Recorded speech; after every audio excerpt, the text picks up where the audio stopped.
أعوذ بالله من الشيطان الرجيم بسم الله الرحمن الرحيم الحمد لله رب العالمين الصلاة والسلام على أشرف الأنبياء والمرسلين خاتم النبيين وشفيع المذنبين النبي المؤيد ورسول المسدد مولانا أبي القاسم المحمد وعلى أهل بيت الطيبين الطاهرين المعصومين المظلومين من يومنا هذا إلى يوم الدين لعنة الله على أعدائه الأجمعين آمين يا رب العالمين. قال الله تبارك وتعالى في كتابه المجيد وفرقانه الحميد وقوله الحق بسم الله الرحمن الرحيم قالت الأعراب آمنا قل لم تؤمنوا ولكن قولوا أسلمنا ولما يدخل الإيمان في قلوبكم. حاضرین مجلس السلام علیکم ورحمۃ اللہ وبرکاتہ. ابھی جس آیت کریمہ کی تلاوت کا میں نے شرف حاصل کیا ہے قرآن کریم کی سورہ حجرات کی 14ویں آیت کا پہلا حصہ کہ جس میں ارشاد باری تعالیٰ ہو رہا ہے کہ یہ بدو عرب یہ کہتے ہیں کہ یہ ایمان لے آئے، آپ ان سے کہہ دیجئے کہ یہ اسلام لے آئے اور ایمان ابھی ان میں داخل نہیں ہوا ہے.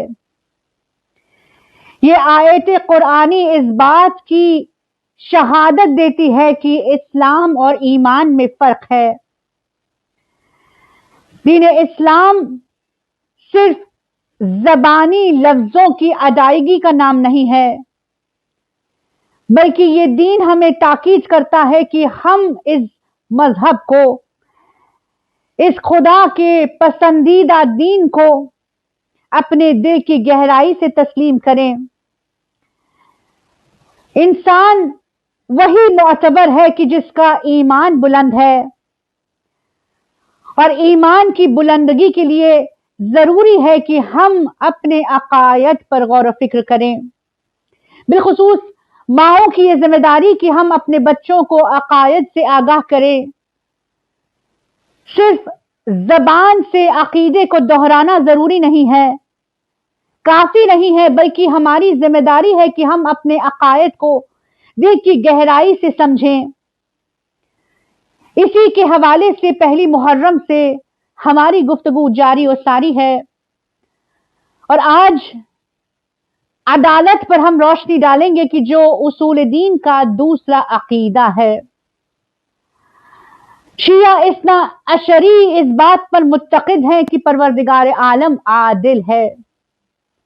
سب سے پہلے تو یہ کہ عدالت کا لغوی مطلب، وسیع ترین مطلب یہ ہے کہ ہر چیز کو اس کا مناسب مقام ادا کرنا. مثال کے طور پر جب انسان پانی کسی پھلدار درخت کو دے، کسی پھولوں والے پودے کو دے تو یہ عین عدالت ہے، مگر یہی پانی اگر کانٹوں والے درخت پر ڈال دیا جائے، سوکھی ہوئی گھاس پر ڈالے تو یہ ظلم ہے. عدالت اور مساوت میں بھی فرق ہے، بالخصوص اپنی نوجوان بچیوں سے، کیونکہ آج کل بہت زیادہ سوال اسلام کے حوالے سے اٹھائے جاتے ہیں اور کہا جاتا ہے کہ ہمارا دین وہ ہے جو عدالت پسند نہیں ہے، کہ جس دین میں عورتوں کے حقوق کو پست کر دیا گیا ہے. ان کے لیے کہ ہمارا مذہب مساوت کا مذہب نہیں ہے، इक्वालिटी का मजहब नहीं है, बल्कि अदालत का मजहब है। अदालत और मसावत में फर्क ये है, मिसाल देती हुई चलूं कि अगर किसी उस्ताद ने बच्चों का इम्तिहान लिया तो मसावत तो ये है कि उस्ताद हर बच्चे को वही नंबर दे दे, हर बच्चा एक ही मार्क्स से अपने इम्तिहान में कामयाब हो जाए। मगर अदालत का ये तकाजा है कि उस्ताद हर बच्चे को उसकी मेहनत के बिना पर नंबर दे। और हमारा दीन वो है, हमारा खालिक वो है कि जो इंसान को खल्क करने के बाद उस पर जितने कवानीन को लागू करता है वो अदालत की बिना पर है। इस अदालत के मौजू को समझना इसलिए भी जरूरी है क्योंकि बाज मुसलमान खुदा की अदालत के कायल नहीं हैं। अब जो लोग अदालत खुदा के कायल नहीं हैं, उनका यह दावा है कि परवरदिगार आलम के नजदीक सही और गलत अदालत का कोई मफहूम नहीं है। खुदा जो भी करे वो ऐन अदालत है। और मजीद इसके हवाले से वो दलाइल पेश करते हैं कि सही और गलत कोई मायने नहीं रखती। जो दीन कहे वो सही है और जो दीन कहे वो गलत है। इंसान में वो कुव्वत नहीं कि कबीह और हुस्न में वो फर्क महसूस कर सके। इसकी मिसाल बाज लोग ये देते हैं कि झूठ गुनाह है, मगर यही झूठ अगर किसी की जान बचाने के लिए दिया जाए तो ये गुनाह नहीं रहता बल्कि एक नेकी बन जाती है।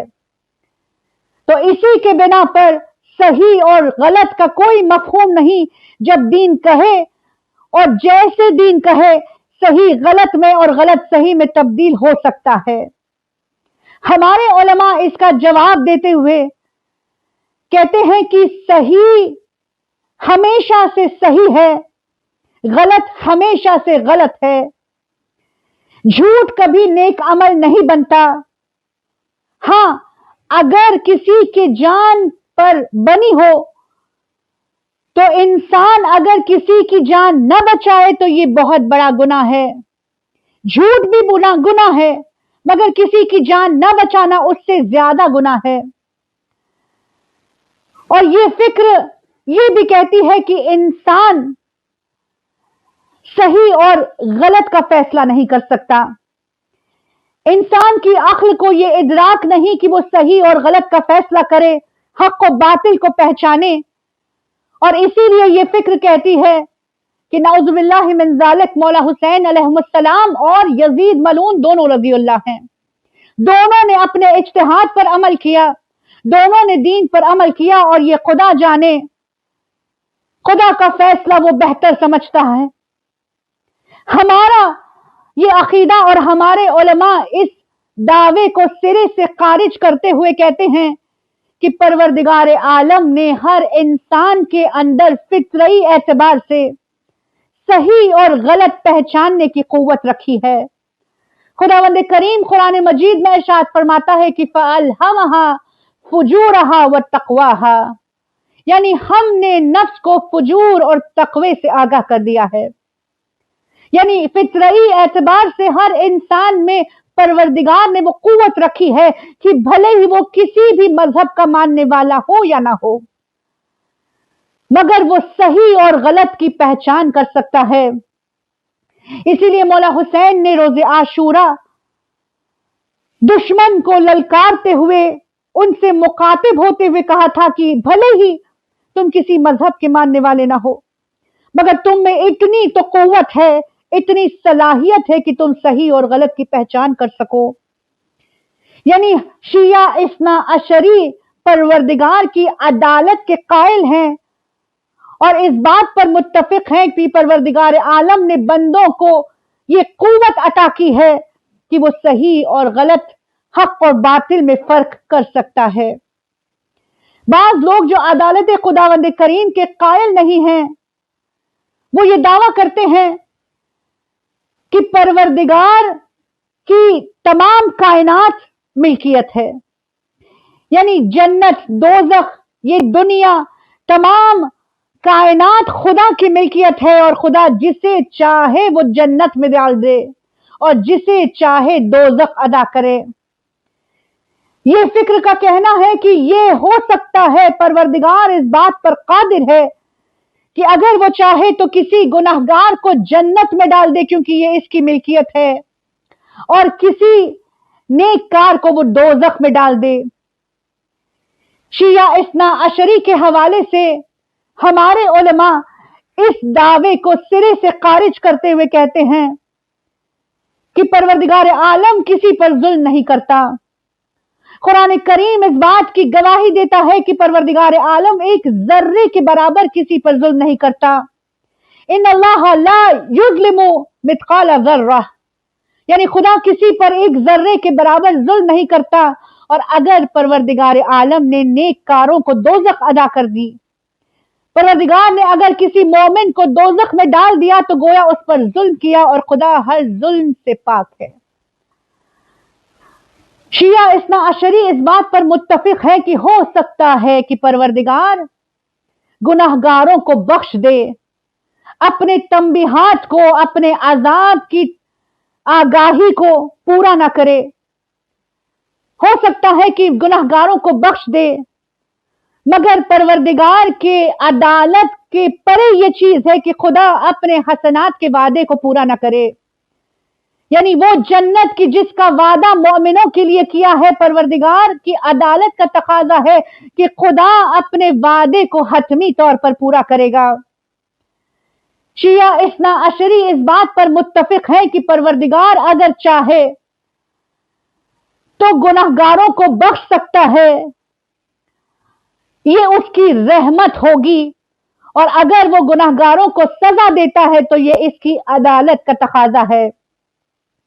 मगर शिया इस्ना अशरी इस बात पर मुत्तकिद हैं कि परवरदिगार किसी जालिम को उस वक्त तक नहीं बख्शता कि जब तक मजलूम उस जालिम से राजी ना हो, यानी परवरदिगार आलम हक़ुल इबाद को कभी नहीं बख्शता जब तक वो मजलूम उस जालिम से राजी नहीं हो जाता। और इसी अकीदे के बिना पर शिया इस्ना अशरी इस बात के लिए मुत्तहिद है और मुत्तकिद है कि यजीद मलऊन इस दुनिया में भी लानती है और आखिरत में भी अजीम अजाब में परवरदिगार उसे मुब्तला करेगा। परवरदिगार आलम ने कुरान करीम में वाज़ेह तौर पर सूरह निसा की 93 आयत में ऐलान किया है, वमन युक्तल मुअमिनन मुतअम्मिदन फजज़ाउहु जहन्नम, अगर किसी मोमिन को किसी ने कत्ल किया जानबूझकर तो उसकी जजा जहन्नम है, खालिदन फीहा व गज़ब अल्लाहु अलैहि, इस जहन्नम में वो हमेशा रहेगा और उस पर अल्लाह का गज़ब होगा।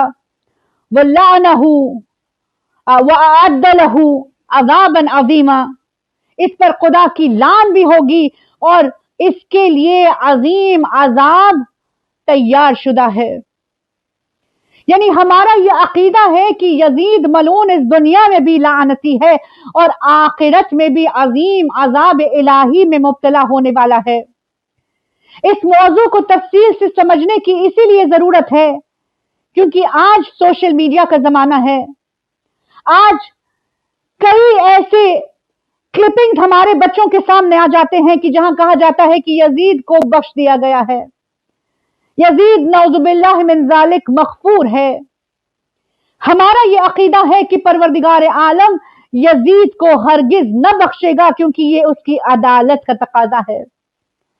अब बाज जो इस बात का दावा करते हैं कि यजीद मलऊन मग़फ़ूर है, वो कुरान का हवाला देते हैं कि परवरदिगार आलम कुरान करीम में ये कहता है, परवरदिगार कहता है कि खुदा हर गुनाह को बख्श देगा सिवाय शिर्क के। और बास का ये दावा भी है कि जिस सूरह निसा की 93rd आयत में खुदावंद करीम ने ये ऐलान किया है कि अगर किसी मोमिन का कत्ल जानबूझकर किसी ने कर दिया तो वो अबदी अजाब में मुब्तला होगा। तो यजीद मलून वो है कि जिसने जानबूझकर मौला हुसैन को कत्ल नहीं किया। यजीद की दिफा में बाज लोग ये कहते हैं कि इसमें यजीद का कोई हाथ नहीं है, बल्कि उम्र साद और इब्ने ज़ियाद का ये तमाम किया धरा है। अब उनके लिए हमारे उलमा ये जवाबन कहते हैं कि यजीद मलून वो है कि जिसने मेरे मौला हुसैन को कत्ल जानबूझकर किया और जिसकी गवाही तारीख का वो पन्ना, वो वाकया की जिसका जिक्र अहले सुन्नत की भी कई मुअतबर किताबों में मौजूद है। तारीख अल तबरी में, या नबी अल मवद्दा में, अल बिदाया व निहाया और कई मुअतबर तारीख की किताबों में ये वाकया दर्ज है कि जब यजीद मलऊन अहले बैत अत्हार को बांदी बनाकर कैदी करके अपने दरबार में लाया था, इस मलऊन ने जब शहजादियों को अपने दरबार में बुलाया था, मौला सज्जाद को कैदी करके अपने दरबार में बुलाया था, तो उस वक्त उस मलऊन ने गुरूर से मेरे मौला हुसैन के सर की जानिब देखा था। बाज ने ये तक लिखा कि मौला हुसैन के सर के साथ मलऊन ने बेअदबी की और एक चंद अशआर पढ़े। ये मलऊन ने कहा कि काश मेरे आबा अजदाद होते तो वो देखते कि किस तरह मैंने मोहम्मद के बागी कबीले के सर को कलम किया है। फिर वो मलऊन ये भी कहता है कि कोई वही नहीं आई, ये बनी हाशिम का खेल था हुकूमत हासिल करने के लिए। मुख्तसर ये कि ये वाकया इस बात का सबूत है कि ये यजीद मलऊन मौला हुसैन के कत्ल का जिम्मेदार है। उसने जानबूझकर मौला हुसैन को कत्ल किया है और ये मलऊन ने अपने इस शायरी के जरिए से अपने कुफ्र का भी इजहार किया है।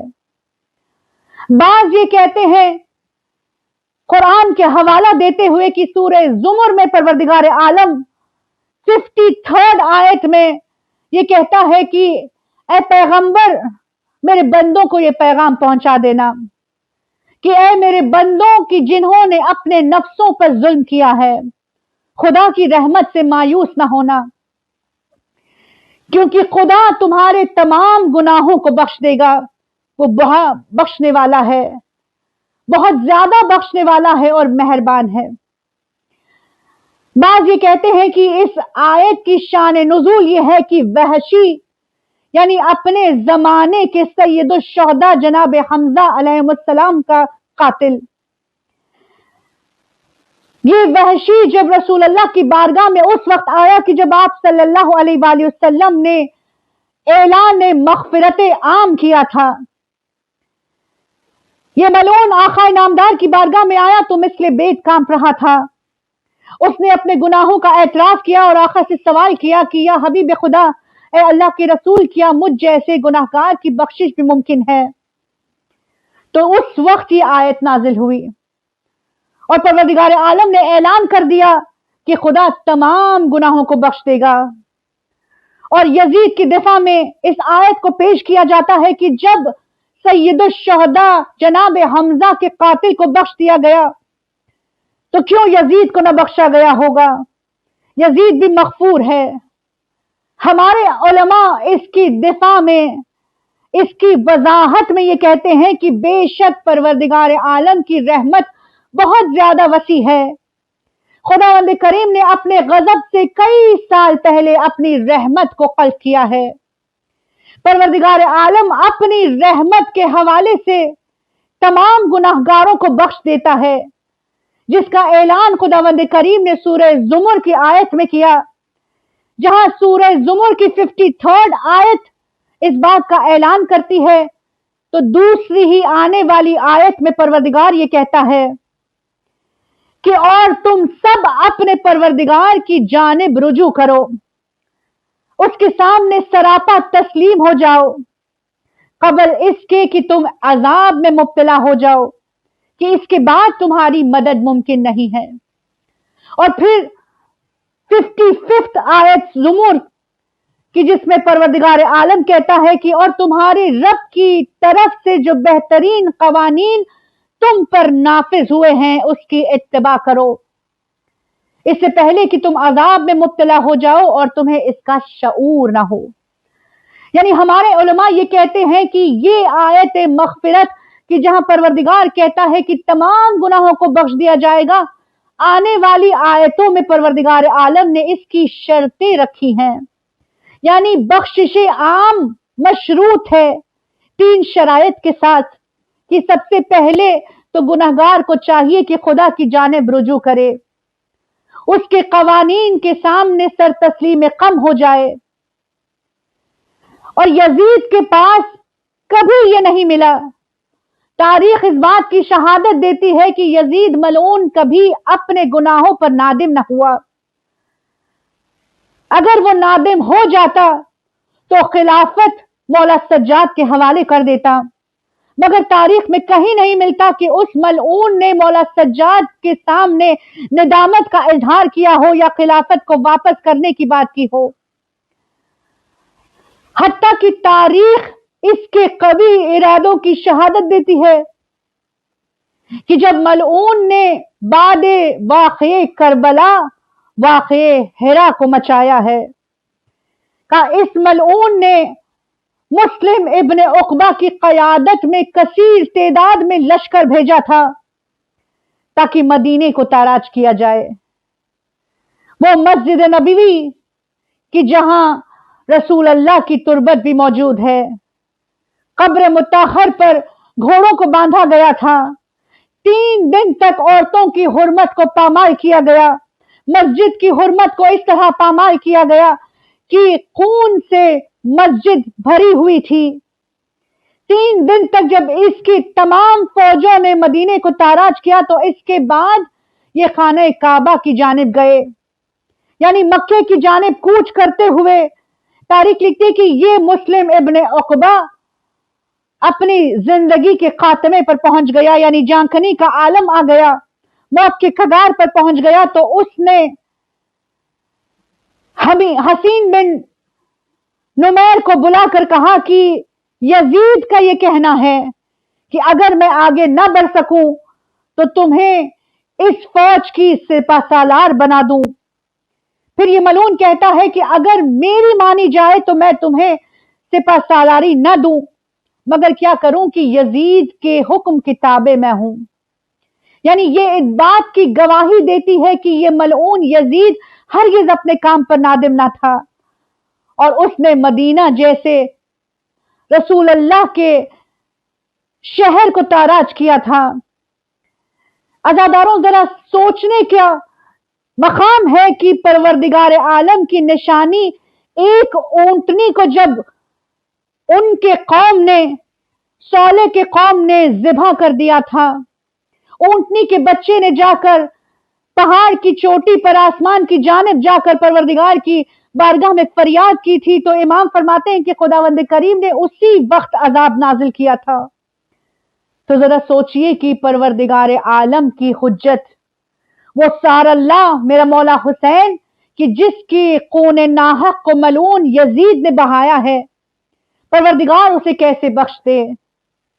अज़ादारों, दिल चाहता है कि आज उन माओं को सलाम किया जाए कि जिन्होंने अपने नजरों के सामने अपने बच्चों को ज़िबा होते हुए देखा है। ऊंटनी का बच्चा ये बर्दाश्त न कर सका कि उसके सामने उसके मां को ज़िबा किया जाए। न जाने करबला की माओं ने अपने बच्चों को ज़िबा होते हुए कैसे देखा होगा। अल्लाहु अकबर।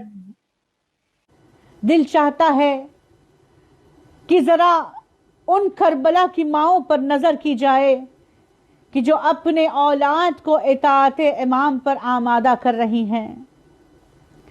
दिल चाहता है कि आज उस मां का जिक्र किया जाए कि जो मां अपने बच्चों को अपने आगोश में बिठाकर इस बात से आगाह कर रही हैं कि ऐ मेरे बच्चों, कल सुबह आशूर का दिन ऐसा क़यामत खेज दिन होगा।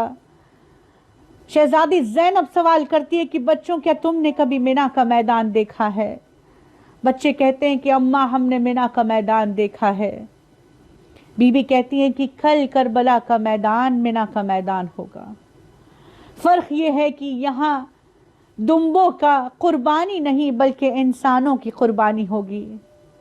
شہزادی کہتی ہیں کہ اے میرے بچوں، تمہیں چاہیے کہ پروردگار کے حجت کے اطاعت میں کل اپنی جانوں کو نیچھاور کر دو۔ اللہ اکبر۔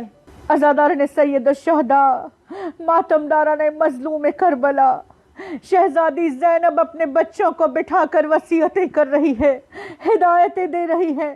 بی بی کہتی ہے کہ اے اونو محمد، تم جعفر طیار کے پوتے ہو، تم کائنات کے مشکل کشا کے نواسے ہو۔ کل جب میدان وغا میں جانا تو ایسی جنگ کرنا کہ دشمن کہہ اٹھے کہ وہ دیکھو حیدر کرار کے وارث جنگ کر رہے ہیں، جعفر طیار کے پوتے جنگ کر رہے ہیں۔ پھر بی بی کہتی ہے کہ میں جانتی ہوں میرے پیاروں کہ تم بھی 3 دن سے پیاسے ہو، مگر خیال رہے کہ کل کبھی میدان وغا میں جنگ کرتے کرتے کہیں فرات کی جانب چلے جاؤ، پانی سامنے آ جائے تب بھی سیر نہ ہو جانا کہ حسین کا ننھا اصغر پیاسا ہے۔ ماں نے وصیتیں کر دی۔ صبح نمودار ہو گئی، ایک ایک لاشا خیمے میں آنے لگا۔ علی کی بیٹی دیکھ رہی ہے۔ وہ وقت بھی آیا کہ جب جناب مسلم کے بچوں کے لاشیں بھی آ چکے۔ اب شہزادی زینب اپنے بچوں کے قریب گئی۔ علی کی بیٹی نے ایک عجیب سوال کیا، بچوں سے سوال کرتی ہے کہ اے میرے نونہالو، تم کیسے ابھی تک زندہ ہو؟ کیا وقت کے امام پر قربان ہونے کا ارادہ نہیں ہے؟ بچوں نے ہاتھوں کو جوڑا، کہا اماں جان، ماموں ہمیں جنگ کی اجازت نہیں دیتے۔ بس پھر کیا تھا، علی کی بیٹی نے ننھے ننھے بچوں کا دامن پکڑا، مولا کی خدمت میں چلی گئی۔ میرے مولا حسین نے جب شہزادی زینب کو آتے ہوئے دیکھا، مولا سمجھ گئے، آنکھوں سے اشک روا ہوئے۔ مولا زینب کو منع نہ کر سکے، شہزادی کو منع نہ کر سکے، ننھے ننھے بچوں کو گلے سے لگایا، زاروں خطار گریہ کرنے لگے۔ وہ وقت بھی آیا کہ جب بی بی نے خود مولا حسین سے کہا کہ میرے بچوں کو جنگ کے لیے آراستہ کر دو۔ بس پھر کیا تھا، مولا حسین نے جنگ کے لیے بچوں کو آراستہ کیا۔ اب علی کی بیٹی چھوٹے چھوٹے 2 امامے لے کر آئی اور کہتی ہے کہ ایک جعفر طیار کی نشانی ہے، دوسری حیدر کرار کی نشانی ہے، میرے بچوں کے سر پر اماموں کو بانٹ دیا جائے۔ مولا عباس نے بچوں کو سوار کیا، بچوں نے گھوڑے کو ایڑ لگائی۔ بچے اتنے چھوٹے ہیں کہ جب گھوڑے پر بیٹھتے ہیں تو پیر رکاب تک نہیں پہنچتے۔ اے بی بی، آپ کے جذبے پر ہماری جانیں قربان۔ بس بچے میدان وغا میں گئے، ایسے جنگ کے جوہر دکھائے کہ لشکر میں تہلکہ مچا، علمان کی صدائیں گونجی۔ وہ وقت بھی آیا کہ ایک بیٹا، ایک بچہ فرات کی جانب گئے۔ ماں کی وصیت یاد آ گئی، بھائی کو آواز دی، کہا بھیا گوار ہے نا، فرات تک پہنچ کر بھی میں نے اپنے پانی کو اپنے منہ تک نہ لگایا، ماں مجھ سے راضی ہو جائے۔ وہ وقت بھی آیا کہ جب بچے شہید کر دیے گئے، مولا حسین اور آقا عباس نے ننھے ننھے لاشیں خیمے میں لائے۔ بس شہزادی زینب نے جب اپنے بچوں کے خون بھرے لاشیں دیکھے، شکر کا سجدہ کیا، کہا پالنے والے تو میری اس حقیر قربانی کو قبول فرمانا۔ اے بی بی، آپ کے جذبے پر کروڑوں قربان ہماری جانیں، آپ کے جذبے پر کروڑوں سلام ہو ہمارا۔ عزاداران سید الشہداء، یہ وہ ماں ہے کہ جس نے اپنے بچوں کو وقت کے امام پر قربان کیا۔ جب بی بی مدینے سے نکلی ہے، وہ وقت بھی آیا کہ جب مکے میں آپ کے شوہر نے جناب عبداللہ نے بچوں کو آپ کے حوالے کیا ہے، کہا ہے کہ اے شہزادی زینب، ایک کو میری جانب سے قربان کر دینا، دوسری کو آپ کے جانب سے وقت کے امام پر قربان کر دینا۔ بس پھر کیا تھا، شہزادی اس وقت سے اپنے بچوں کو فدیہ مان کر چل رہی ہے۔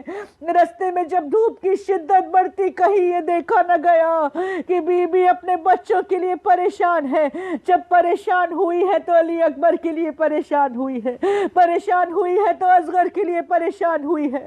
روز عاشورہ آ گئی, بی بی اگر پریشان ہے تو اصغر اور سکینہ کی پیاس کے لیے پریشان ہے.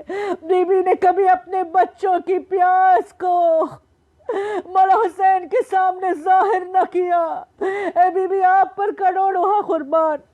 وہ وقت بھی آیا کہ جب شہزادی نے اپنے بچوں کو قربان کر دیا مگر ان پر کبھی گریہ نہ کیا. تاریخ لکھتی ہے کہ شام غریبہ آئی, شہزادی مولا حسین پر گریہ کر رہی ہے.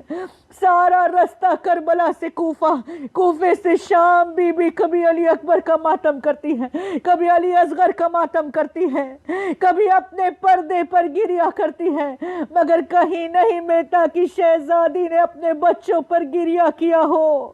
تاریخ لکھتی ہے کہ جب اس قیدیوں کو رہائی ملی ہے, ایک ایک سر بھی آیا ہے, تو شہزادی زینب نے اٹھ کر مولا حسین کے سر کو اپنے آغوش میں لیا اور مولا حسین پر گریہ کرنے لگی. شام کی عورتوں نے دیکھا کہ دو سر ایسے ہیں کہ جن کی ماں انہیں اپنے آغوش میں لے کر گریہ نہیں کر رہی ہے. شام کی عورتوں نے سوال کیا کہ اے بیویو, کیا ان ننھے سروں کے وارث کوئی موجود نہیں؟ کیا ان بچے شہید کی ماں موجود نہیں جو ان پر گریہ کر سکے؟ شہزادی زینب سر و سینہ پیٹ کر کہتی ہے, میں ان بچوں کی ماں ہوں, میں نے انہیں حسین پر قربان کر دیا, جب تک زندہ رہوں گی میرے مولا حسین پر گریہ کروں گی. عزادارو وہ وقت بھی آیا, بس چند جملے مجلس کو تمام کروں. وہ وقت بھی آیا کہ جب شہزادی مدینہ لوٹ گئی. وہ وقت بھی آیا کہ جب بی بی اپنے گھر میں داخل ہوئی, عبداللہ موجود نہیں ہے. جہاں ماں گھر میں داخل ہوئی چھوٹے چھوٹے حجروں پر نظر پڑی. ماں کا مجمع ہے, ماں ممتا ہر انسان میں موجود ہوتی ہے. قربان جائے ہماری جان شہزادی زینب پر. اے بی بی آپ کے جذبے پر ہمارا کروڑوں سلام. یہاں ماں اپنے بچوں کے حجرے میں داخل ہوئی, چھوٹے چھوٹے شلوکوں کو دیکھا, چھوٹے چھوٹے اماموں کو دیکھا. ماں کا دل بھر آیا, زارو خطار گریہ کرنے لگی. اب ماں کو اپنے بچوں کی یاد آ رہی ہے. عزادارو جناب عبداللہ گھر میں موجود نہ تھے. جب گھر میں ماں داخل ہوئے کیا دیکھا کہ ایک ضعیفہ ہے جو ان کے بچوں کا نام لے کر گریہ کر رہی. شہزادی زینب جب گریہ کر رہی ہے, جناب عبداللہ نے سوال کیا, ہے معظمہ بتاؤ آپ کون ہو جو میرے بچوں پر اس طرح زار و خطار گریہ کر رہی ہو؟ شہزادی زینب تڑپ پٹی, کہا ہے عبداللہ میں زینب بنت علی ہوں. اے عبداللہ کیا زینب کو نہ پہچانا؟ ربنا تقبل منا انک انت السمیع العلیم.